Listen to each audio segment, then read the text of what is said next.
Hola, buenas noches. Doctor, buenas noches. Buenas noches. ¿Cómo están? Buenas noches a todos. En realidad estaba admitiéndolo porque ahí ven más o menos 20 y pico de personas, que es el 50% de la asistencia a la, a la clase, ¿no? Pero en todo caso, pues vamos a arrancar la clase con los que estamos. Pregunta que quiero hacer, por favor. ¿Se ve el video? ¿La diapos? Sí, doctor, se ve bien. O sea, la diapo no, se lo ve usted. Ah, ya, se ve, Sí, la diapo se ve bien todavía a mí, no, ¿no? Ya. el audio está bien. Las diapos no. No, doctor. No, las diapos no, pero el audio está muy bien. Ok, vamos a ver. Vamos a ver si vemos las diapos. Y allí. Ahí sí, doctor. Sí, allí sí, doctor. Ahí sí. Ya, correctísimo. Audio y video en perfectas condiciones, ¿verdad? Sí, doctor. Ok, vamos a hablar bonito, despacio, ¿no? Y a continuar con lo que habíamos empezado la semana pasada, que fue un tema bastante largo, que nos llevó casi toda la semana, que eran las afecciones quirúrgicas del esófago. Un órgano muy difícil en su acceso, patologías muy complicadas, etcétera, etcétera, etcétera. De alguna manera, este tipo de patologías se continúan con el estómago, porque el esófago, ¿verdad?, continúa con un órgano muy importante para nosotros, vital, que es el estómago. Vamos a ver las afecciones quirúrgicas del estómago y dentro de eso, pues vamos a ver cuál va a ser el contenido, que es parecido al del esófago en el sentido de lo que vamos a ver. Vamos a ver parte de su anatomía, recordar un poco de la fisiología del estómago, las patologías benignas del estómago, úlceras pépticas, complicaciones, los síndromes, específicamente el de Zollinger-Ellison, ¿por qué se le denomina así? Y recordar siempre que las patologías que vamos a ver están siempre enmarcadas en la parte quirúrgica. Que aunque estas patologías, como úlceras pépticas y síndromes de Zollinger-Ellison o reflujo gastroesofágicos, son patologías de tipo clínico. Pero simplemente vamos a ver suavemente la patología clínica y nos vamos a dedicar exclusivamente a las patologías quirúrgicas. Vamos a ver las patologías malignas del estómago, los adenoscarcinomas, los maltomas, los gistomas, etcétera, ¿no? ¿Cuáles serán las conductas ante las diferentes patologías estudiadas, verdad? Y las intervenciones quirúrgicas básicas que se hacen cuando hay estas patologías en el estómago, ¿no? Que vamos a ver bastante porque es probable que en estas cirugías a ustedes como residentes o como internos quizás puedan en algún momento participar porque sí son un poco más frecuentes que las patologías del esófago. De tal manera de que es probable de que en algún momento puedan ser ustedes partícipes de este tipo de cirugías. ¿Cuál es nuestro objetivo del estudio? Pues diagnosticar las enfermedades gástricas que tengan interés quirúrgico, como le estoy indicando, ¿no es cierto? Conocer el manejo médico y el manejo quirúrgico de las enfermedades gástricas. Describir las técnicas quirúrgicas básicas sobre el estómago y sus indicaciones. Miren que aunque no es algo que realmente tengan que aprender, porque esto ya en realidad lo van a tener que pulir y saberlo de manera muy práctica, son los que están haciendo posgrado en cirugía abdominal o en cirugía digestiva. De tal manera de que ellos son los que ven las técnicas y evidentemente, pero para que ustedes sepan y ustedes vean cuáles son las diferentes técnicas que se utilizan, bueno, vamos a darle vuelta a este órgano, ¿no? Vamos empezando por la anatomía y la fisiología. Aquí tenemos el estómago. Hemos puesto esta imagen del estómago por la simple y sencilla razón de que quiero de alguna manera que ustedes vean la parte interna primeramente, ¿no es cierto? Parte interna, pueden ustedes ver, curvatura mayor, esa grande que ustedes ven, la curvatura menor. Miren, siempre la curvatura mayor es esta, la que está en la parte externa, la que está por afuera, la que está acá afuera. ¿Qué curvatura para tan grande? La curvatura menor es esta que está aquí, por donde están los grandes vasos. Miren, los vasos, ¿sí? Y ahí podemos ver, por ejemplo, miren ustedes la última parte del esófago. Aquí tiene que estar el cardias. Este es el fundus. Mire, cuidado, se van a confundir, no es fondo. Bueno, en todo caso es el fondo, pero no es el fondo acá abajo, como siempre tenemos nosotros la idea de que es acá. No, el fundus es este. Se lo conoce como fundus, ¿no es cierto? El cardias, el fornis del estómago, es este de aquí, fornis, porque miren, esta parte de aquí se presiona o se aprieta, vamos a ver si las manos me la están viendo, se presiona esa parte, se baja así, y empuja. Y se contrae, el estómago se contrae y bota todito el bolo alimenticio en esa parte, se llama el fornis, de una de las partes más fuertes que tiene el estómago, ¿no? Los pliegues gástricos, que ya lo vamos a ver más adelante, con mejor detenimiento y mejor imagen. El antro pilórico, que ya es esta parte que ustedes pueden observar aquí, ya terminando el estómago. Aquí hay, miren, esta formación fibrosa a manera de válvula que se llama el píloro, Y todo lo que está antes del píloro se denomina antro pilórico. Y esto el píloro.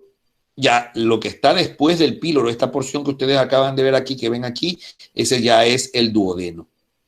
Entonces, bueno, viéndolo de esa manera anatómicamente, acá podemos ver esta imagen didáctica donde cómo se van confluyendo las capas del estómago, ¿no? Asimismo, podemos observar la última parte. ¿Por qué ponemos esta parte de aquí del esófago? Porque esta es la que está en el abdomen, pues. Entonces pueden ustedes observar aquí el restante del esófago, ¿no? La capa muscular, miren ustedes, longitudinal, porque lleva esta situación, mírenla ustedes hacia abajo.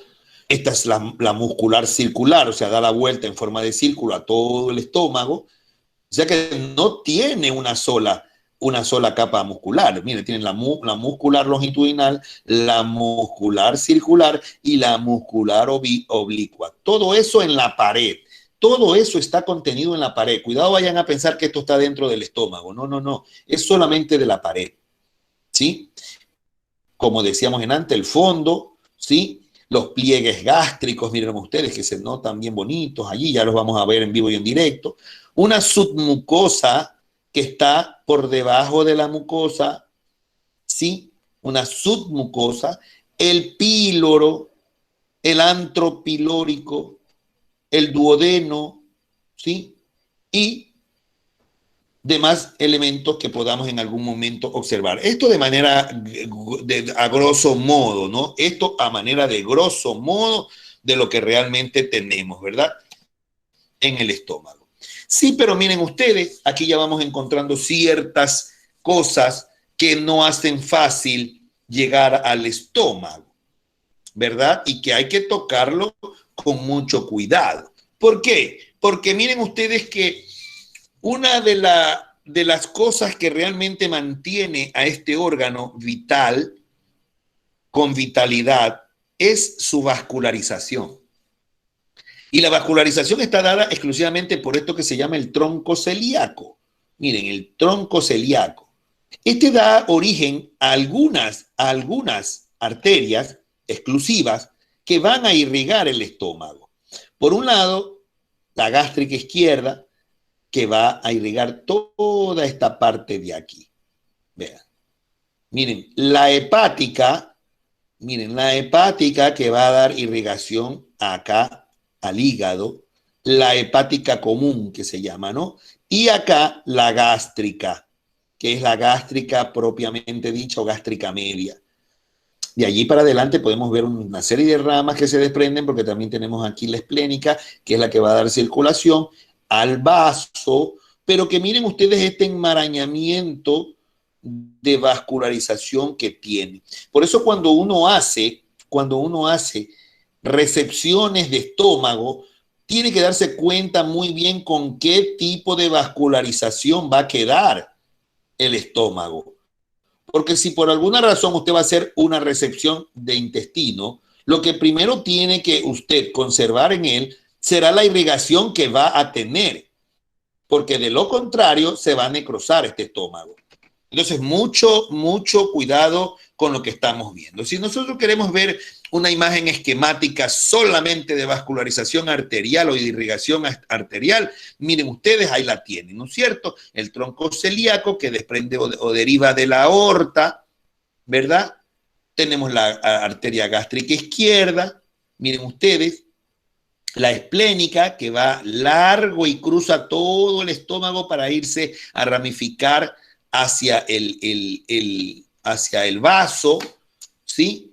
Pueden ustedes observar las arterias gástricas cortas, ¿sí? Pueden observar la arteria gastroduodenal derecha, no es gastromental, por si acaso, no es gastroduodenal derecha, la supraduodenal. Bueno, una rica ilustrativa imagen de la vascularización del estómago, para los que quieran en algún momento aprender este tipo de habilidades en cuanto a cirugías de estómago, ¿verdad? Ahí pueden ver arteria hepática, de dónde sale, la arteria cística, las arterias hepáticas derecha, izquierda, las frénicas, las gástricas derecha, etcétera. Todas ellas confluyen para irrigar el estómago. Acá tenemos el retorno venoso, que es otro dilema, porque miren ustedes, son arterias muy grandes, aún así hay que hacer a veces resecciones gástricas por algún tipo de situación. Es más, miren ustedes que cuando ustedes hacen su residencia, bueno, ya hoy en día ustedes ya no, pero cuando nosotros hacíamos residencia, chicos, a nosotros nos tocó operar este tipo de cosas como residentes y era una satisfacción para uno que como residente pueda meter mano en una persona, ¿no? Porque usted primero es residente, después llega a ser el jefe de residente, después llega a ser el jefe general de la guardia, cuando se van los tratantes y usted queda como jefe y maneja todo. Entonces recordar siempre, y esto es bonito, lo que les voy a decir para que se estimulen, que en los hospitales siempre se pone a los jefes de guardia, a los residentes de cirugía. Muy rara vez usted va a ver un residente de clínica o de ginecología ser el jefe de residentes o el jefe de la guardia. Recuerden esto. Siempre los jefes de guardia son los cirujanos. Entonces nos tocó ese tipo de situaciones. Yo evidentemente venía preparado desde Guayaquil, donde yo me preparé, y yo venía trabajando ya en unos hospitales donde yo operé mucho, y cuando ya me tocó venir a Puerto Viejo, evidentemente que nos ganamos ese gusto de ser el cirujano de la guardia y el jefe de la guardia, ¿verdad? Porque los cirujanos por lo general son los que resuelven las cosas agudas quirúrgicas, los avaliados, los apuñaleados, las cesáreas de emergencia, los embarazos ectópicos, el traumatismo abdominal cerrado, abierto, etcétera, ¿no? Entonces, esto le da un caché de que usted va a ser cirujano en algún momento, ¿no? Ya después buscará su especialidad, pero en todo caso nos tocó hacer muchas cirugías de esto en avaliados, en apuñaleados, y de alguna manera pudimos ser el cirujano de este tipo de patologías, ¿no?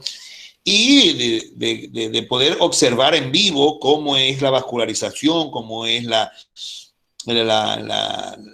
el sistema venoso de retorno de este tipo de órganos, ¿no? Y es muy interesante. Acá, por ejemplo, tenemos la inervación. Miren ustedes, exclusivamente el nervio que maneja este órgano son los nervios vagos. Tenemos el vago derecho y el vago izquierdo. Recordar que cuando se hace una cirugía para mejorar el reflujo gastroesofágico, una de las cosas que se hace es justamente ligar los nervios vagos, tanto el izquierdo como el derecho, porque eso se ha establecido de que ayuda a evitar que el estómago mande para arriba el contenido gástrico y el reflujo, más que todo, de su ácido clorhídrico. De ahí, después del nervio vago, se desprenden una serie de nervios, ¿verdad? Que tienen buena función, pero que realmente ya son ramas del nervio vago, entre ellos la rama celíaca, el nervio de la Tallier, la rama pilórica, etc. Todas estas ramas que le van dando su nombre de acuerdo al sitio donde van inervando, son ramas de los nervios vagos. Y este es el drenaje linfático. Parecería que no fuera importante, pero miren ustedes, solamente de manera general, decirles que todo órgano tiene sus propios ganglios y que estos son los encargados, a veces, o en muchas veces, o en muchas ocasiones, los encargados de llevar las cosas malignas, porque su función es mantener eso, el drenaje linfático de un órgano que está funcionando 100% bien. Pero también puede ser el encargado ¿cómo se llama? De transportar situaciones malignas. De tal manera de que ya en oncología gástrica, los oncólogos ya saben cuáles son los ganglios que tienen que llevarse en cierto tipo de cirugías gástricas, cuáles son los que realmente se tienen que llevar, qué cadena ganglionar se tiene que llevar de acuerdo a la presencia de el cáncer que padece una persona. Entonces miren ustedes de manera general cómo tenemos la vascularización, la inervación, ¿sí? Y todo lo que corresponde a la vitalidad de este órgano, ¿verdad? Para terminar, la parte interna, que esto que les parezca complicado, no es complicado, simplemente para que ustedes vean la parte interna del estómago. Miren ustedes la cantidad de cosas que tiene un estómago. Tiene las criptas gástricas, el epitelio cilíndrico, la lámina propia, tenemos las criptas gástricas, las células superficiales, las células de cuello, las células parietales que secretan el ácido clorhídrico, que es un factor intrínseco, las células principales que producen sinógeno, secreta pexinógeno, las lipasas gástricas, la célula G, que secreta la hormona gastrina. O sea, una serie de cosas que parecería que no fuera así, pero que en realidad en la parte derecha de esta imagen pueden ustedes ver que cómo se complementan, ¿sí? Con, obviamente, mediadores como la acetilcolina, cómo entran, ¿no? Cómo la gastrina, la histamina y la estimulación vagal confluye a manera de llave a la cerradura y confluyen de manera exacta para que funcione la bomba de protones gástrica, ¿no? Lo que implica un proceso intrínseco, que no es otra cosa que la estimulación de la secreción gástrica, que se lo hace cuando el estómago recibe un alimento. Se activa todo esto que ustedes pueden observar ahí.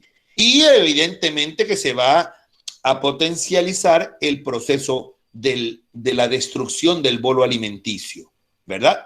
Entonces, todo esto es para que ustedes vean que la parte de la fisiología del estómago es tan importante y tan necesaria, evidentemente, para el metabolismo del tratamiento del bolo alimenticio.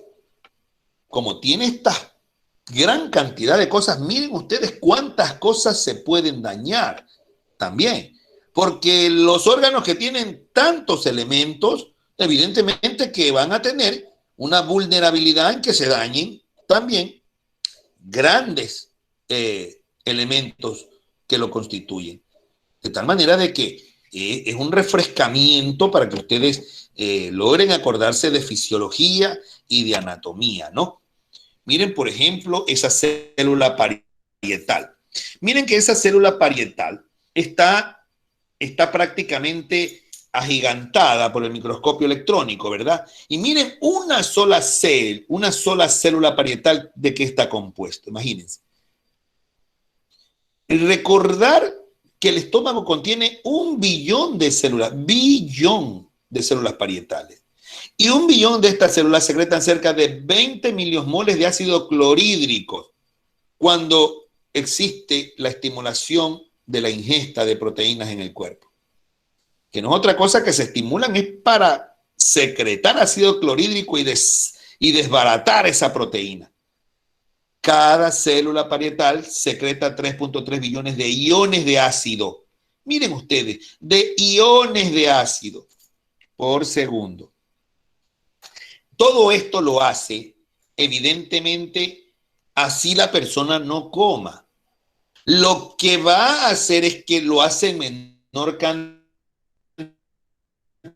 cantidad cuando no hay comida. Igual corres el riesgo de que te duela el estómago, que te dé acidez por falta de alimento. Pero cuando existe el alimento, se potencializa grandemente la producción de ácido clorhídrico porque ya tiene trabajo para desbaratar lo que usted ha comido en una ingesta alimenticia, ¿verdad? Entonces miren ustedes los elementos que tiene una célula. Es increíble, ¿no? Saber que una cosa de esas, hay billones en el estómago y miren la situación.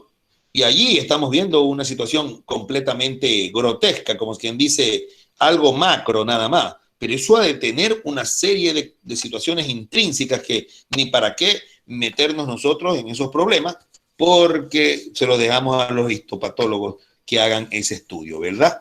Pero en todo caso, bonito acordarse del estómago, su vascularización, sus funciones, su contenido, ¿verdad? Su contenido anatómico. Y vamos a empezar ya en materia, lo que corresponde a una de las cosas que más se presentan en las personas, que son las úlceras pépticas. Recordar siempre que las úlceras pépticas son úlceras gástricas, ¿no? Que aunque no son las más frecuentes, son bastante frecuentes en relación a las duodenales, que son las más frecuentes que se presentan en el ser humano. Es decir, el ser humano tiene más úlceras duodenales que úlceras gástricas. Y eso es muy explicable en 30 segundos. ¿Por qué razón la duodenal es más frecuente que la gástrica? Sencillo, porque así como le sucede al esófago, le sucede al duodeno. El duodeno en su primera y segunda porción tiene epitelio mucho más débil que el del estómago. Entonces, todo el ácido que va bajando con el alimento daña esa parte débil del duodeno y evidentemente que le provoca una úlcera o una irritación a ese epitelio del duodeno. Lo que indica que evidentemente se va a dañar esa parte de ese tejido que no es compatible con el tejido del estómago. Por eso es que hay más úlceras duodenales que gástricas, porque el estómago sí se hizo para aguantar esa carga de ácido clorhídrico, ¿verdad? Dentro de la situación de la úlcera péptica vamos a ver sus causas, su fisiopatología, sus síntomas clínicos, el diagnóstico, las complicaciones que puede provocar, su tratamiento médico y su tratamiento quirúrgico, ¿verdad? En ese orden. La úlcera péptica es uno de los trastornos gastrointestinales más frecuentes, con una prevalencia cercana al 2%. Cuando hablamos de 2%, dice más frecuente, sí, pero es bajo el proceso de la... ¿Sí ven? El 2%, es decir, 2 personas de cada 100 es muy poco. Sí, pero esa es la frecuencia. Pero esa es la frecuencia, ¿sí? Esa es la frecuencia. La úlcera duodenal es 2 veces más común en varones que en mujeres. Pero la incidencia de úlceras gástricas es igual en ambos sexos. O sea, hay cosas que las tienen de manera igual y hay cosas que no. Por lo tanto, ahí están las comparaciones que siempre vamos nosotros a determinar las comparaciones entre una úlcera gástrica y una úlcera duodenal. Por lo tanto, vamos a ver que este tipo de personas que tienen esto, lo van a hacer como defectos focales de la mucosa gástrica duodenal que se van a extender hasta la submucosa o inclusive hasta los planos más profundos. De allí que una úlcera, mientras más penetre en la pared del estómago,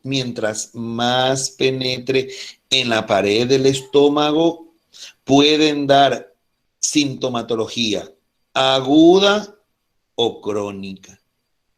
Todo esto se presenta por un desequilibrio entre los factores agresivos. Y esto es bonito porque miren ustedes, el equilibrio siempre se mantiene entre el acelerador y el freno, entre la luz y la noche, entre lo caliente y lo frío. Acá también dependerá mucho de los factores agresivos y de los factores defensivos de la mucosa gastroduodenal. ¿Qué significa? Que si hay situaciones que desequilibran, si son mayores los factores defensivos, evidentemente que no va a pasar nada. Pero si son mayores, ¿sí?, los factores agresivos, evidentemente que van a provocar un desequilibrio en esta zona y va a provocar una disfunción, produciendo distintos grados de lesión, como gastritis, erosiones, ¿sí?, ulceraciones o la úlcera propiamente dicha. Pero no es otra cosa que el resultado de desequilibrio. Vamos a poner un ejemplo como para ponerle un poquito más de dinámica a lo que le estoy diciendo, ¿no? Vamos a suponer que estamos hablando de uno de los compañeros, porque vamos a poner, sin poner nombre, sin personalizar el ejemplo, uno de los compañeros resulta de que toma todos los sábados y toma esa cosa que es fuertísima aquí en Manabí, que se llama, a ver, Currincho. Currincho, no sé cómo se llama eso. Bueno, esa cosa. Y toma todos los sábados, eso allí, y aparte de eso fuma toda la semana, y aparte de eso toma colas con colorantes, colas negras, y aparte de eso come muchas carnes ahumadas, y aparte de eso come mucho chimichurri, y aparte de eso come muchas hamburguesas con mucho ají, y a los encebollados le pone de todo lo que hay en la mesa, etcétera. Imagínense ustedes qué estómago se puede defender ante esa agresión. Es difícil, ¿no? Difícil. Pero si hay otra persona, una de las compañeras, que ella es light, no come muchas de esas cosas así de noche, no le pone tanto condimento, las come nomás con sal en grano, y por ahí se comerá un hot dog sin mucha cosa, y no toma, y no fuma. Entonces, ¿quién ustedes creen que de los dos va a tener mayor consecuencia? Evidentemente el que está agrediendo más el estómago. Entonces, la úlcera péptica no es otra cosa que el resultado de un desequilibrio entre los factores agresivos del estómago y los pobres defensas como los ecuatorianos, la defensa de la selección ecuatoriana, los pobres defensores que no sirven para defender eso. De tal manera de que el estómago queda agredido y comienza a presentar las lesiones que ustedes pueden ver en letras rojas allí en la diapositiva. Patológicamente ya se define como una ulceración circunscrita de la mucosa que penetra en la muscularis, miren ustedes, o en la mucosa, y afecta el área expuesta al ácido y a la pexina. ¿Qué significa? Que cuando usted haga de cuenta que tiene un zapato nuevo de suela y salieron, o las chicas se compraron unos nuevos tacos y salen a una fiesta y resulta de que de regreso, se saca un zapato y tienen una ampolla. Imagínense ustedes una ampolla en la parte posterior, entonces se sacan el zapato y ya tienen una bomba de agua en la ampolla. Reviéntense la ampolla y pónganse en una gotita de vela. ¿Qué creen que va a ocurrir? Una catástrofe poniéndose la vela, va a ser el dolor más grande. Lo mismo ocurre acá, pues. Es una llaga a la que usted le está echando ácido, pues, ¿no? O si no, hagan la prueba con una ampolla en el mismo pie, la revientan y le echan unas 3 o 4 gotas de limón. Para que ustedes vean lo que puede ocurrir, porque es tremendo dolor. Lo mismo ocurre acá, porque no ve que también hay inervación y gran inervación en el estómago. De tal manera de que el ácido y la pectina son primos hermanos en cuestión de acidez. Lo que hace que arda el estómago, duela. Parece que te cortaran o te punzaran el estómago cuando duele el estómago. Y es porque tienes algo erosionado allí. Normalmente aparece la mayoría de las veces en los primeros centímetros del duodeno, en lo que se conoce como el bulbo. Ya ustedes vieron allá, las úlceras duodenales. También son frecuentes a lo largo de la curvatura menor del estómago. Más adelante vamos a ver los sitios donde más se han encontrado estadísticamente las úlceras, para que ustedes puedan verlo de manera esquemática, ¿no? Siempre son frecuentes a lo largo de la curvatura menor del estómago. Con menor frecuencia se localizan en el canal pilórico, como dice ahí, en el duodeno, después del bulbo. Pero para que tengan la mejor idea, más adelante les presentaré las zonas donde hay más estadísticamente la presencia de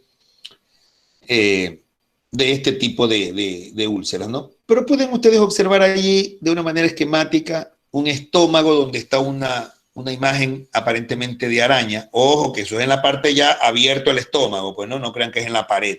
Eso es en la parte prácticamente interna.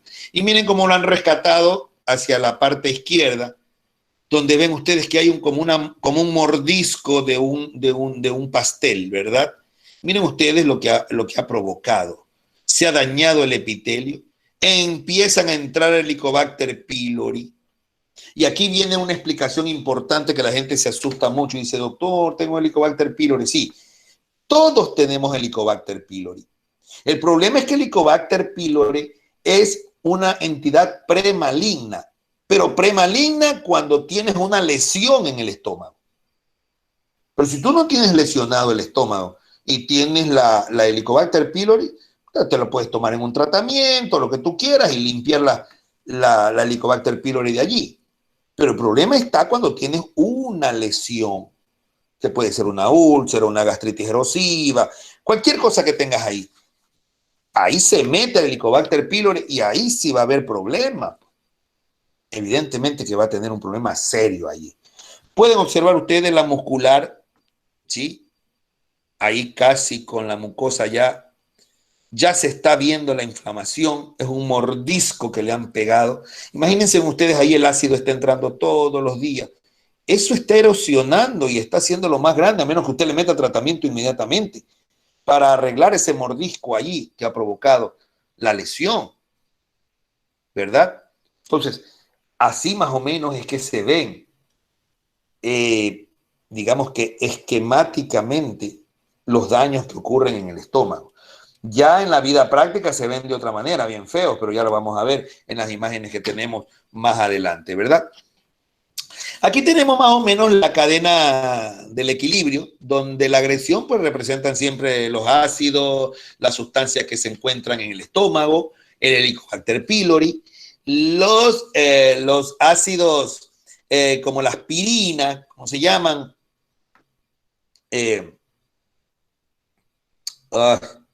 Todo ese nombre que tienen el NSAID, que son todos los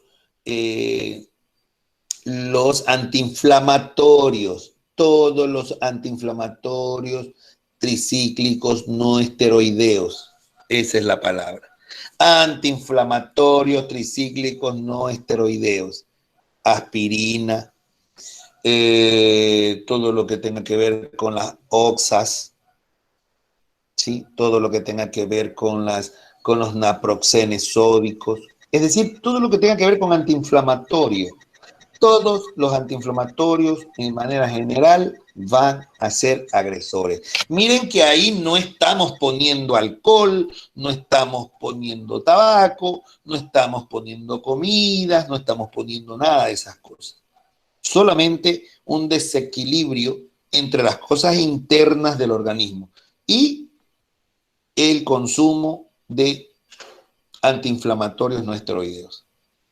¿Cuáles son nuestras defensas? El bicarbonato que tenemos dentro del estómago, el flujo sanguíneo, el moco que produce el estómago, el moco, las células y las resistencias de todas las enzimas que tenemos dentro de nuestro organismo. Cuando nosotros tenemos un desequilibrio entre la agresión y la defensa, evidentemente que estamos ante un problema patológico. ¿Cómo lo podemos reparar? Evidentemente restituyendo lo que se encuentra dañado en la cubierta de la mucosa. Empezar rápidamente a dar medicamentos que proliferen los factores de crecimiento. Es más o menos como cuando los niños tienen diarrea, o bueno, digamos que no los niños, sino cuando todos los humanos tenemos diarrea, y antes de dar antibióticos, lo primero que hacemos es restituir o colonizar nuevamente la flora intestinal.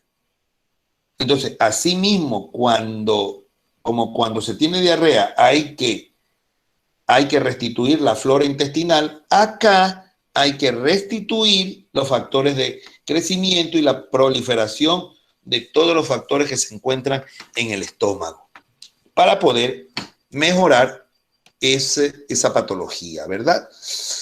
En la actualidad se reconoce que la gran mayoría de las úlceras duodenales, miren ustedes que ya ponemos la parte teórica y todo lo que tiene que ver con la investigación indica las duodenales en primero que las gástricas, a pesar de estar hablando de estómago. Pero es porque las úlceras duodenales son más frecuentes que las gástricas. Entonces, la gran mayoría en la actualidad se considera que la etiología de esto se deben a infecciones por el Helicobacter pylori, uso de ahines, estrés, hipersecreción ácida, hiperplasia de célula G, infecciones por citomegalovirus, ¿no? O herpes, obstrucciones duodenales, páncreas anular congénita, causas idiopáticas, ¿sí?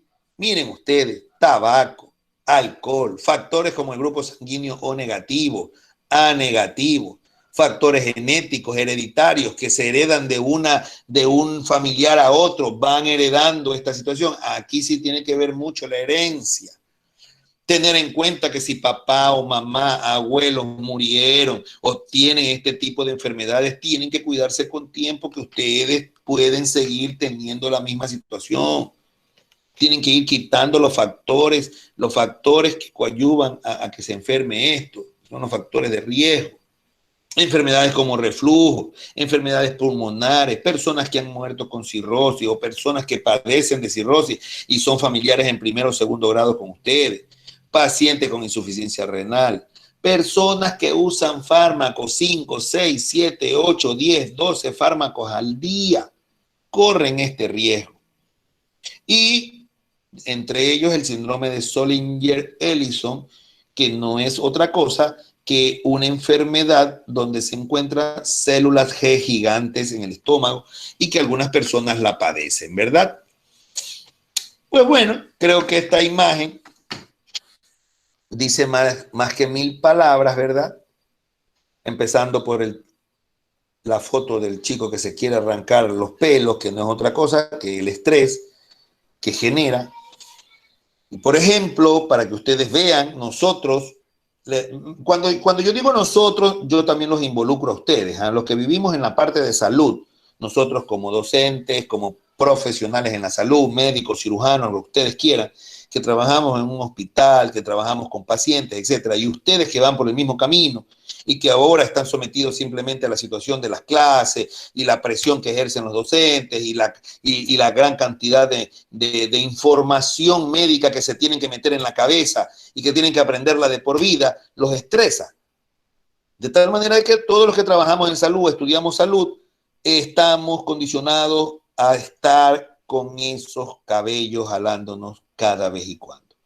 Recuerden siempre, ahorita la están viendo fácil, pero cuando ya ustedes estén frente a un hospital ejerciendo el internado, ya van a ver lo complicado que se les va a hacer. Es que no es solamente para ustedes, a todos nos ha pasado la misma situación, pero es que ya hay que ponerle la carne al asador a todo, porque ya ustedes no se van a bajar de este camello. Este va a ser su camello de trabajo, donde van a trabajar con todo esto. Y todo lo que yo estoy diciendo lo van a replicar después con sus pacientes. No tome mucha pastilla, señor. Deje de tomar. Si toma esa pastilla, por favor, métase un bloqueador de la bomba o métase un protector gástrico. Métase un bloqueador H2. Por favor, disminuya el consumo de alcohol. No tome tanto alcohol, por favor. Señor, usted fuma. Ya se recuerde que no hay muchos lugares de fumadores. Ahora está en la calle, es prohibido en algunos sectores fumar. En algunos países se prohíbe ya fumar, etcétera, etcétera, etcétera, ¿no? Y el estrés, que yo creo que ese es el que más padecemos todos y no nos podemos quitar de encima, ese que nos tira de los cabellos, que es el estrés. La enfermedad ulcerosa péptica, ¿verdad? En la enfermedad ulcerosa péptica se considera que el Helicobacter pylori es un predisponente para la ulceración. Por eso es que si a usted le detectan en algún momento o se hace un simple examen de Helicobacter pylori en sangre, usted va a determinar si tiene Helicobacter pylori en gran cantidad. Por lo tanto, si alguno de ustedes es acucioso de hacerse algún examen de sangre en algún momento de control, pida Helicobacter pylori para ver cuánto tiene. Y si le sale el valor elevado, obviamente considere que si usted fuma, considere si usted toma, considere si usted, no sé, lo que ya estuvimos hablando. Si usted está dentro de esos factores de riesgo, empiece, llame al gastroenterólogo que le dé un tratamiento para eso de allí. Aprovechen que están en hospitales, háganle la pregunta al gastroenterólogo, sáquenle provecho a las prácticas para que ustedes dentro de los hospitales o de una guardia que les toque, si por algún motivo ustedes tienen un examen de esto que es de ustedes, háganlo leer. Doctor, mire lo que tengo, lo que me ha salido, ¿qué puedo hacer? Doctor, porque le va a salir gratis la consulta y el tratamiento también, y de paso van aprovechando la carrera.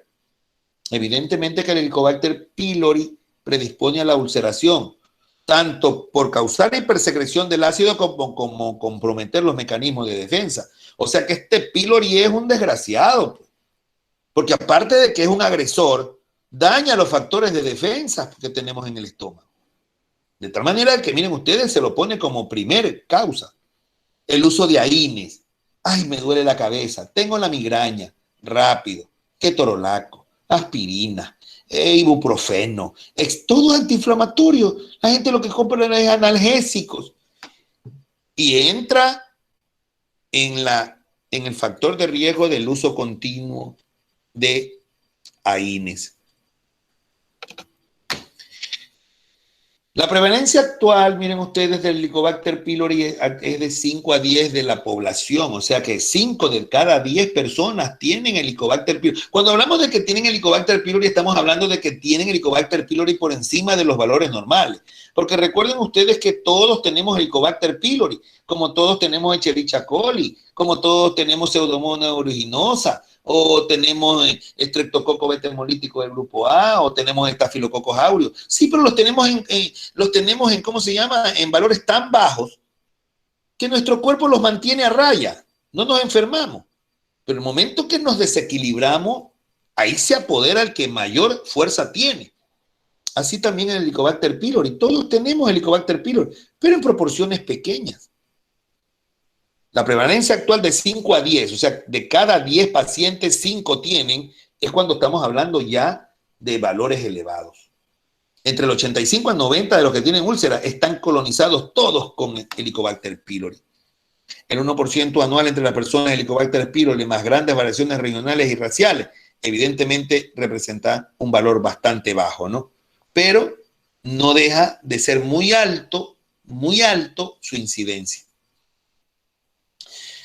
También tenemos, evidentemente, otras infecciones gástricas que pueden coadyuvar en presentar una úlcera, ¿no? Como enfermedades gástricas, gastritis crónicas, etcétera, ¿no? La atrofia de las células parietales, la baja hipersecreción de ácido, atrofia, ¿no? Por atrofia hipotrófica, el debilitamiento de la barrera de la mucosa con menos ácidos, ¿no? Hacen más daño, ¿no? Y evidentemente que 1 de cada 6 presenta úlcera.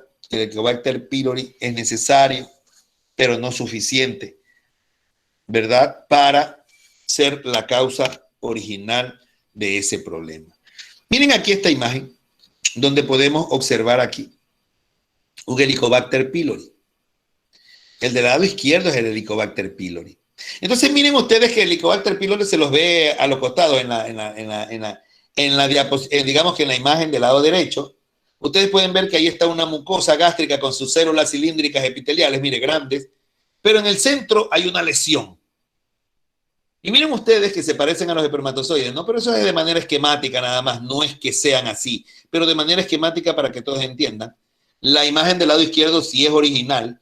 Y miren ustedes cómo en la imagen del lado derecho, todas llegan y confluyen a donde está el daño. Se quieren meter donde está el daño, miren. Y ahí se van a meter. Lo que implica de que obviamente va a dañar ese sector. ¿Sí? Lo va a dañar. Porque está entrando ácido allí. Está dañando, miren, usted dice hidrogenión y ahí está la flecha. Entonces ahí está dañando el ácido ese estómago. Y todos los helicobacter que están a los lados se van a meter allí. Entonces en algún momento esto se puede hacer maligno. Por lo tanto, lo que tienen que hacer es procurar que ese Helicobacter pylori, barrerlo o eliminarlo con tratamiento inmediato, porque puede ser un precursor de una entidad maligna en algún momento muy cercano de la persona que lo padece. De tal manera de que entre la etiopatogenia, es decir, las causas, otros mecanismos que causan lesión gastrointestinales, puede ser la producción de toxinas, citocinas, es decir, mediadores inflamatorios internos que tenemos, algunos por baja de defensas, otros porque somos un poco, no comemos, no nos alimentamos, ¿no? Y esto debilita evidentemente las defensas, debilita evidentemente las defensas de la mucosa. Y nos va a llevar evidentemente a una úlcera, En Europa, miren ustedes, en Europa, ¿sí? Eso que dice EUP, eso es Europa, los antiinflamatorios, los pacientes, el 25% es por consumo de pastillas en Europa, ¿sí? Y lo que más existe allá, miren ustedes, 15% de exclusivamente úlceras gástricas, más que las duodenales. ¿Por qué razón? Porque el uso de AINES en esa región de la geografía mundial o global consume mucho AINE, porque son enfermos, esa gente toma mucho medicamento para muchas cosas. Ellos tienen otro tipo de patologías, pero ellos consumen mucho la AINE, donde vamos a encontrar una incidencia alta, ¿verdad? Una incidencia muy alta de pacientes con úlcera gástrica o llamada también péptica. Acá en Latinoamérica tenemos lo contrario, más incidencia de úlcera duodenal que úlcera gástrica. El tabaco, evidentemente, lo que produce es incrementar la secreción del ácido gástrico y el reflujo, porque las pone insuficiente a las células, de manera de que disminuye la producción de prostaglandina. Los fumadores tienen el doble, miren ustedes lo que dice, los fumadores tienen el doble de posibilidades de padecer de una úlcera gástrica. Los fumadores. Y aquí haciendo un paréntesis, déjeme decirle que no es que yo ahora, no, yo fui fumador hasta hace unos 8 años y yo empecé a fumar desde los 17 años. Desde ahí no paré hasta hace 8 años que me operaron de la vesícula y de plano se me olvidó el tabaco. Por mí y ahora sí las tabacaleras pierden plata porque yo ya no fumo. Entonces llega un momento en que ya usted también dice, "Oh, ya no". Y los que no han fumado, y bueno, ahora no, tampoco lo hagan ya, pues. Pero esto aumenta el doble de las posibilidades de tener un CA gástrico, una úlcera gástrica, una gastritis y todo lo que ustedes conocen, ¿no? Bronconeumonías y no digamos los problemas respiratorios, ¿no? Que no les comento cuántos amigos míos se han muerto, fumadores, fumando a veces a las 2 de la tarde en un tremendo sol en Puerto Viejo, me acuerdo tanto, un gran amigo mío, que no vale el tiempo, pero ahorita me recordé de él, y yo le decía a Carlos Víctor, hermano, son las 2 de la tarde y ya tú estás con un cigarrillo. A las 3 me dice, es que te me baja el almuerzo, doctor. Ya, pero no fumes ahorita, mira este sol, te estás quemando, hermano. Tanto me recuerdo de esa situación. A las 3 de la tarde ya tenía otro cigarrillo en la boca, con horrendo sol. Yo le decía, ¿por qué no te lo fumas mejor de noche? Pues ya con la tranquilidad, el vientito de la noche. Y, no, pues que después del almuerzo es pepa, me decía. Hace casi 7 años falleció de un cáncer pulmonar y de un cáncer de laringe. Ahí está. Y no les cuento el resto de un poco de amigos. Entonces todas estas cosas te llaman a la reflexión de que te dicen, pues bueno, si el cigarrillo no es bueno, es rico, es bonito, es fumar y es chéverísimo y te da caché y todo lo que tú quieras, sí, pero también te lleva a estas cosas, ¿no es cierto? Dentro de la clasificación de las enfermedades ulcerosas gástricas tenemos las que están en grado 1 localizadas en la curvatura menor, ¿sí? Que son las que se relacionan con gastos de ácido normales, constituyen del 50 al 60% de las úlceras gástricas. La grado 2, la gastroduodenal, relacionada con un gasto, constituyen el 20% de las úlceras gástricas. Las grados 3, que están a nivel prepilórico, ¿sí? O sea, cuando estamos hablando de grado es porque estamos hablando de una localización peligrosa. Ya la grado 3, ¿verdad? Es prepilórica, tiene que ver con el 20% de las úlceras gástricas. La grado 4, úlceras justaesofágicas, o sea, arriba, cerca de la curvatura menor, y eso ya lo vamos a ver ahorita en la imagen para que ustedes vean. Ya son el menor, de menor frecuencia en ese sitio, ¿no? Casi menor al 10%. Y las grado 5, las úlceras debido al uso prolongado de AINE, con alto riesgo de perforación y hemorragia, que generalmente son asintomáticas hasta que no presentan, obviamente, la sintomatología.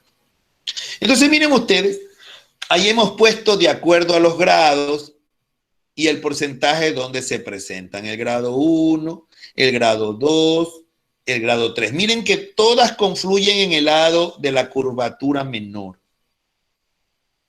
No se ven estadísticas de úlceras en el lado de la curvatura mayor, para nada. Todas en la curvatura menor. Y cada una representa la gravedad.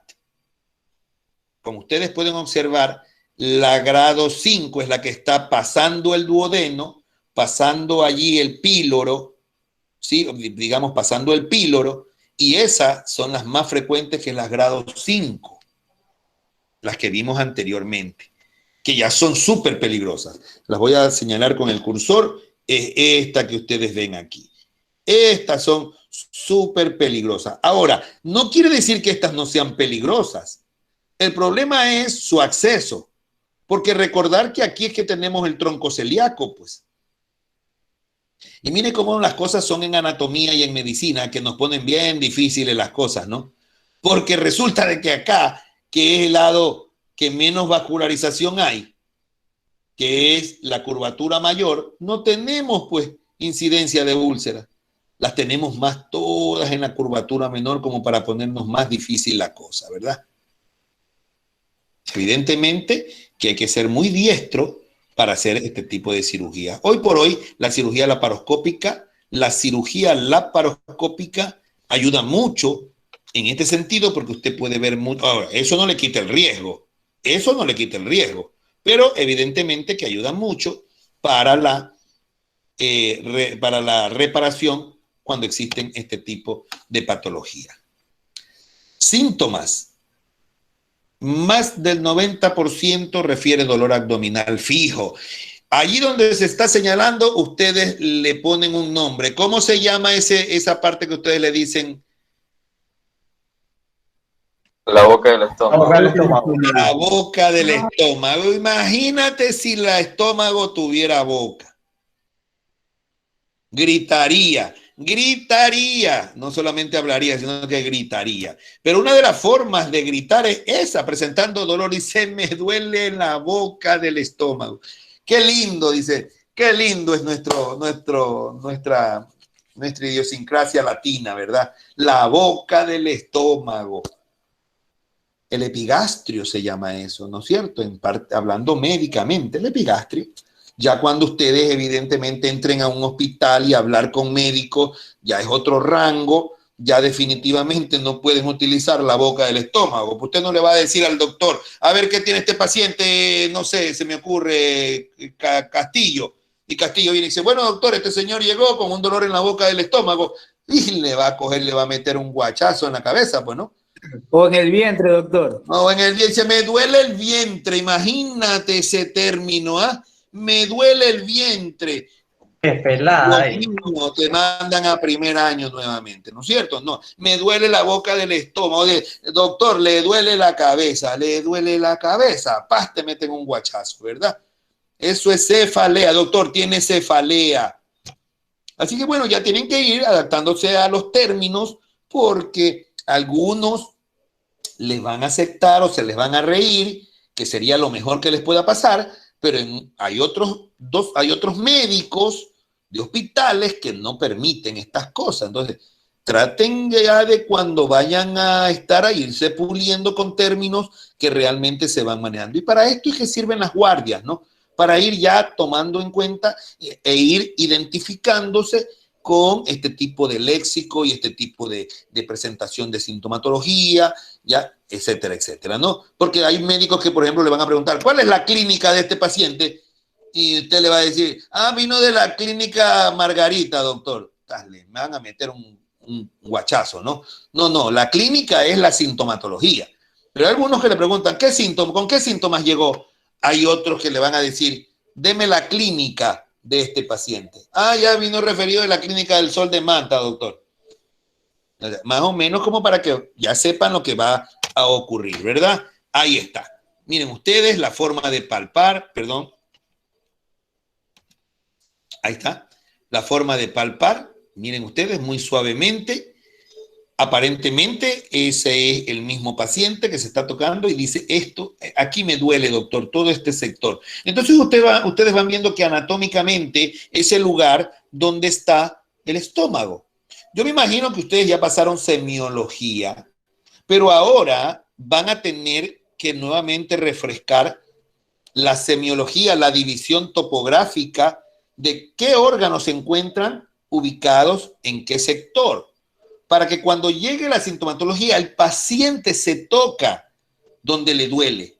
Ya, entonces usted tiene que decir cuadrante inferior, doctor, hipogastrio, doctor, epigastrio, doctor, fosa ilíaca derecha, doctor, fosa ilíaca izquierda, corredera colónica derecha, corredera izquierda, ángulo hepático, ángulo esplénico. Ya tienen que ir adaptándose a la zona para que más o menos topografiquen el lugar o lo que probablemente pueda estar afectado, ¿verdad?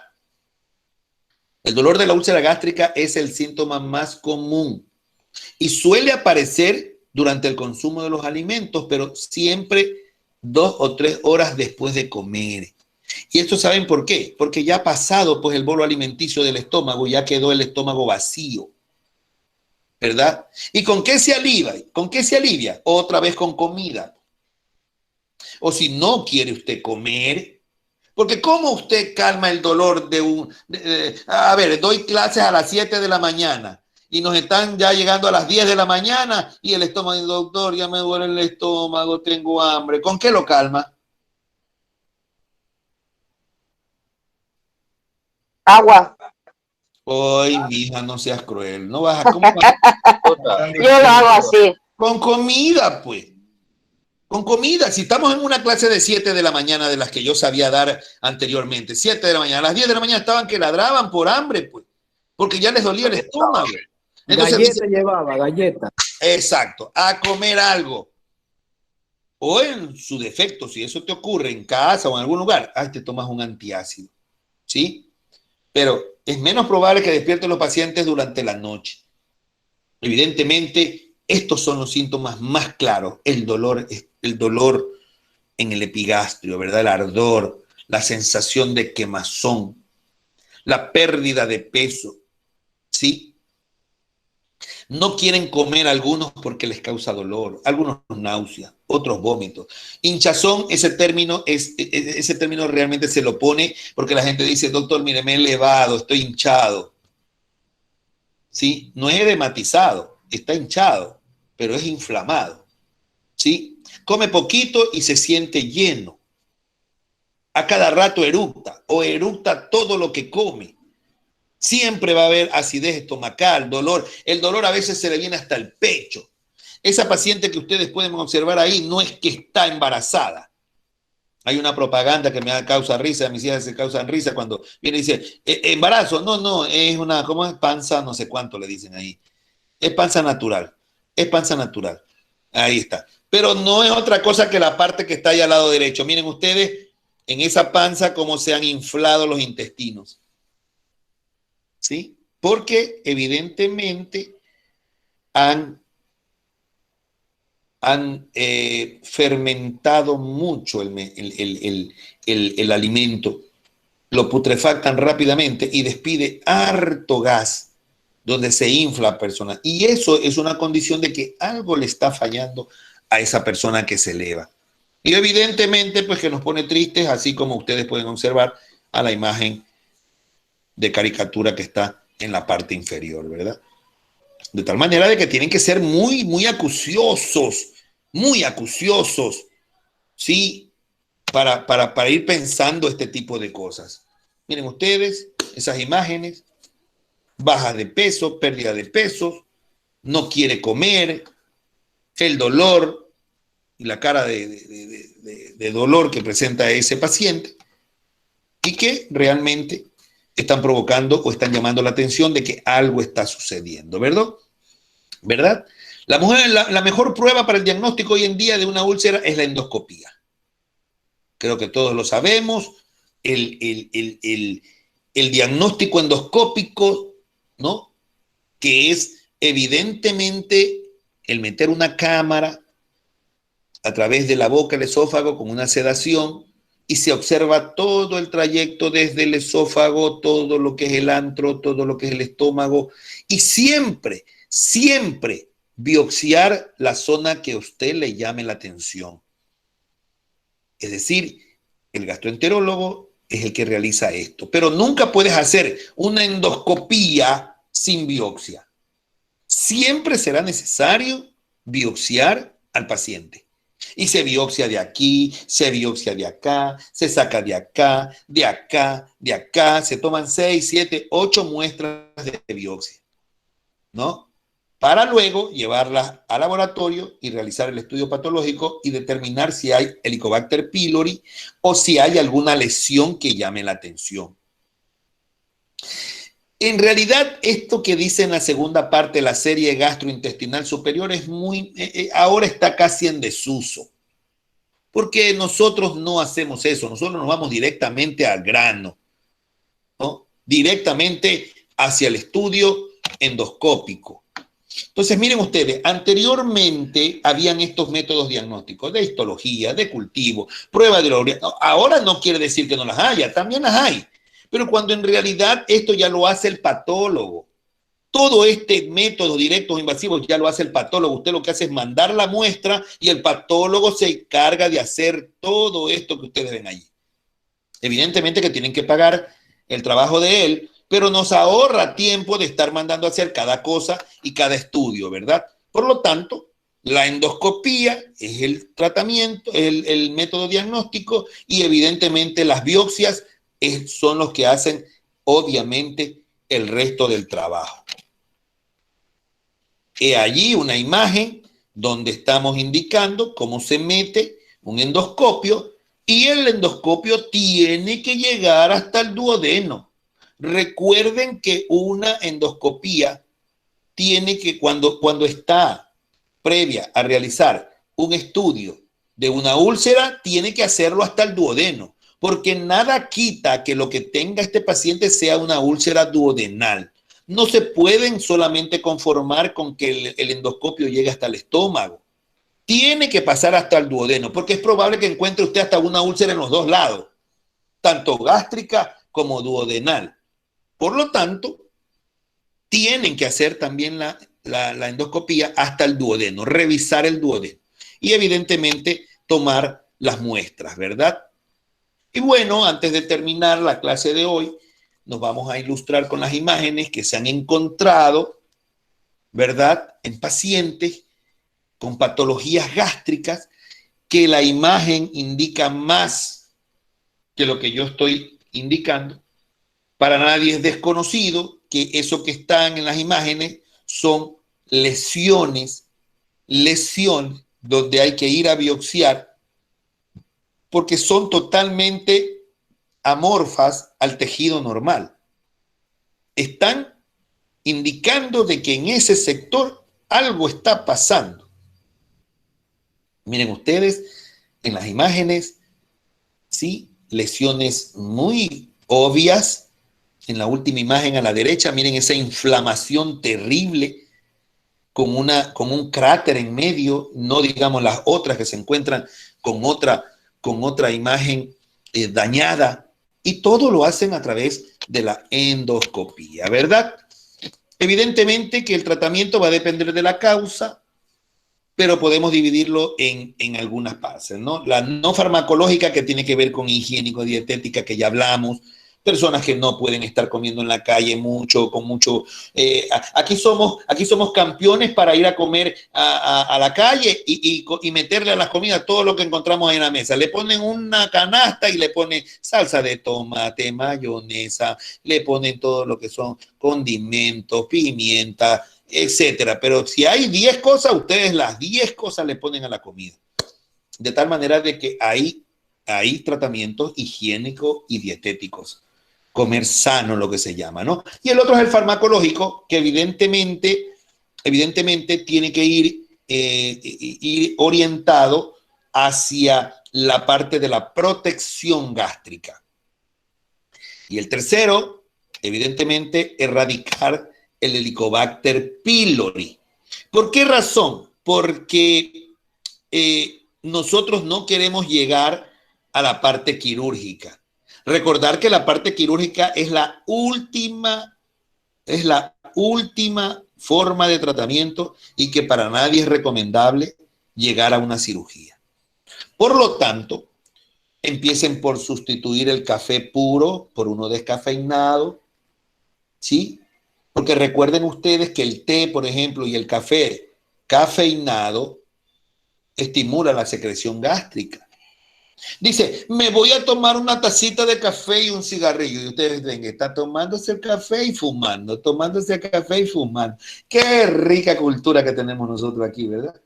Pues esas son las cosas que causan problemas. Pues estamos hablando después de 50 años, van a tener una lesión probablemente maligna, ¿no es cierto?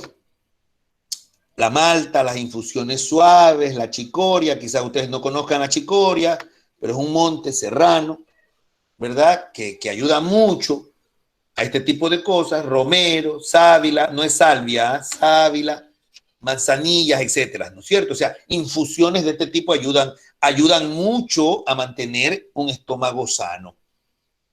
Excepto la menta. Miren ustedes que hasta eso les he sacado, ¿no? Excepto los té de menta. Dice, ay, qué rico el té de menta. Sí, pero es que este provoca en cambio reflujo. Entonces hay que tener muy en cuenta estas cosas sanas de tipo natural que nos pueden o llevar a alguna cosa o nos pueden mejorar nuestra dieta, ¿sí? No tomar bebidas con gas, ya ustedes saben, pues, las bebidas negras, no consumir cantidades excesivas de azúcar, traten de tomar o de endulzar las cosas con endulzantes. Miren que yo no utilizo azúcar en mi casa, todo el mundo endulza con azúcar, yo no, yo tomo endulzante, stevia, o tomo la otra, Equal, o la sacrulosa que venden en unos sobrecitos, la otra, ¿cómo se llama? La que es común aquí, ¿cómo se llama? Ayúdenme. La Esplenda. La Esplenda, esa, la Esplenda. Eso no es azúcar, pues. Son endulzantes que parecen azúcar, pero eso no lleva glucosa. Eso es sacrulosa, que no es glucosa, pues. Por eso es que los diabéticos pueden tomar esas cosas y no se están metiendo, evidentemente, cantidades excesivas de azúcar, ¿no? Los antibióticos, que es muy bueno, como la amoxicilina, por ejemplo, la amoxicilina, ¿cómo es? La amoxicilina es un medicamento que barre con el Helicobacter pylori. Evidentemente que lo tiene que tomar con otras cosas, ¿no? como asociado a un inhibidor de la bomba, como por ejemplo los omeprazoles, los lansoprazoles y toda la familia de los soles, ¿verdad? Las penicilinas para los problemas, los antidiarreicos, los antiácidos. Todas estas cosas son los tratamientos más lo que están viendo arriba, que es evitar comer ciertas cosas que puedan agredir su estómago, ¿no? Hoy por hoy, déjeme decirle que les voy a dar antes de terminar, les voy a dar un plus. El estudiante de medicina, a ver, se los voy a poner bonito.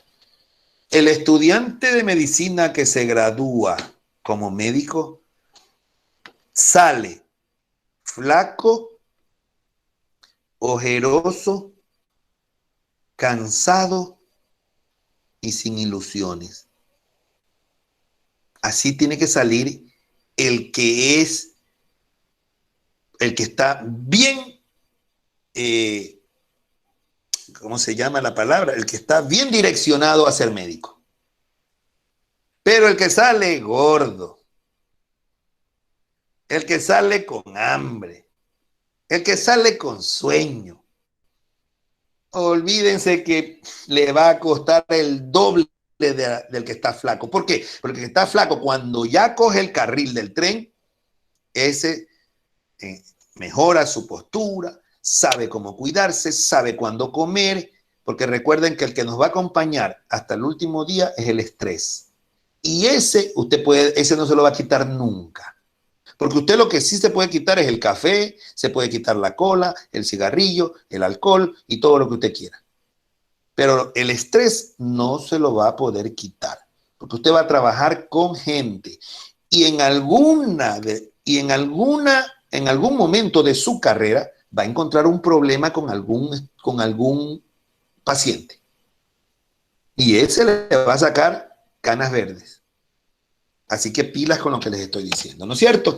Antibióticos, inhibidores de la bomba, ¿no? Antidiarreicos, antiácidos, penicilinas, ¿sí? Aquí ustedes pueden ver los inhibidores de la bomba, omeprazoles, lansoprazoles, pantoprazoles, etcétera, ¿no? Antibióticos, miren ustedes, como la amoxicilina, la claritromicina. Todo eso que ustedes ven allí son antibióticos que barren al Helicobacter pylori. Los barren.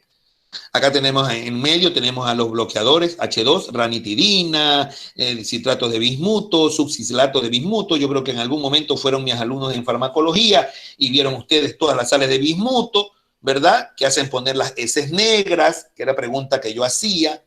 ¿Quiénes hacen cambiar de poner negras en la coloración de las heces? Las sales de bismuto, los citratos de bismuto, ¿no? Y para terminar, pues obviamente las complicaciones. Cuando ya existe una úlcera, la perforación, la hemorragia, que en ocasiones lleva a anemias agudas porque que botan sangre, si no es por arriba, es por abajo, ¿sí? Y la última parte de la complicación es que es la malignización, ¿no? Estas malignizaciones pueden provocar estenosis en el píloro, por ejemplo, y complicaciones severas que evidentemente las vamos a ir viendo poco a poco. A través de la endoscopía nosotros podemos hacer un poco de tratamiento. Se las dejo nada más como de manera escrita, la esclerosis endoscópica, El ulcus sangrante también hay que recordar que las úlceras sangrantes vuelven a sangrar el 50% y a través de la endoscopía se hacen muchos tratamientos. Aquí en Puerto Viejo tenemos un gran centro como el IESET. El IESET es el que hace todas estas maravillas a través de la endoscopía, le hacen tratamientos con cosas heladas, con gas, con congelación, con cauterización, ¿verdad? Eficaces, con esclerosis, con balón, con lo que ustedes quieran, pero esta gente sabe hacer muchísimo eso, ¿no? Y evidentemente recordar que una de las arterias que más sangra es la arteria gastroduodenal. Miren que eso es patognomónico, por si acaso para que lo anoten, ¿no? La gastroduodenal es la arteria que más se lesiona en una úlcera. Es muy grave porque casi que no se puede cauterizar esa arteria. Por lo tanto, hay que meterlo rápidamente a un centro para que le hagan un tratamiento endoscópico urgente, porque el sangrado de esta arteria es pero como tubería. Graves alteraciones hemodinámicas que pueden ser evidentemente no controlables. Hemorragia activa con tratamientos endoscópicos es poco eficaz cuando hay una hemorragia. Cuando hay una hemorragia es difícil meter el endoscopio porque se nubla todito con sangre y usted no puede ver nada, absolutamente nada, ¿sí? Recordar siempre que cuando se pierden más de 6 unidades de concentrado de hematíes en 24 o 48 horas, este paciente puede morir por una hemorragia, ¿sí? Y evidentemente esto complica o se complica cuando hay pacientes con factor sanguíneo complicados como el O negativo, el A negativo. Recuérdense, ¿no? Siempre ustedes tienen que mantener todos los que tienen este tipo de sangre, no solamente por esta situación, sino que son sangres muy complicadas de conseguir y deberían tener ustedes un carnet de un aprovisionamiento de por lo menos un par de unidades para aquellos que tienen este tipo de factores sanguíneos complicados, ¿verdad? Los factores de riesgo que influyen en la mortalidad son la edad avanzada, evidentemente que sí, padecimientos que tengan otra enfermedad, ahondan más el pronóstico, el uso de pastillas obligadas, por ejemplo, pacientes con artritis reumatoidea, pacientes que entran en estado de choque al hospital, ¿sí? Cuando no ha recibido tratamiento por muchas horas, etcétera, etcétera. Todo lo que ustedes pueden tener como complicaciones o como enfermedades concomitantes pueden agravar el cuadro, ¿no? Y el pronóstico, evidentemente, que lo está lanzando hacia una estancia prequirúrgica. Pues bien, antes de entrar ya a la parte quirúrgica en sí, pues que esto va a ser mañana, les dejo con la inquietud, porque ha sido una clase bastante bonita, bastante interesante, y cualquier tipo de preguntas que tengan antes de empezar el día de mañana con perforación, las podemos evidentemente que subsanar para su conocimiento. Anoten las preguntas que tengan en duda y mañana les hacemos la contestación antes de empezar con esta parte que es la parte ya quirúrgica, la que nos atañe prácticamente a nosotros, que es la perforación. Recordar que toda perforación es quirúrgica. Toda perforación en el aparato digestivo, en cualquier nivel, es quirúrgica.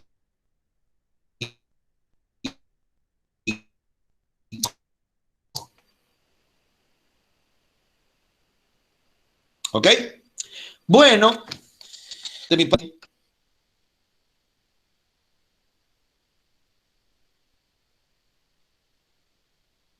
Espero que mañana hayan. No, el día de mañana vamos a terminar la sesión de una reunión de la que estamos, pendientes, que no se pudo hacer el día sábado y que ha dejado en stand-by las guardias. Cosa que el día de mañana es práctica y antes de eso entramos a hablar unos 5 minutos sobre la situación acaecida la semana pasada en el hospital. Los dejo entonces, que tengan una buena noche. A todos ustedes, que pasen bien. Pase bien, doctor. Gracias. Buenas noches. Hasta mañana, que pasen bien.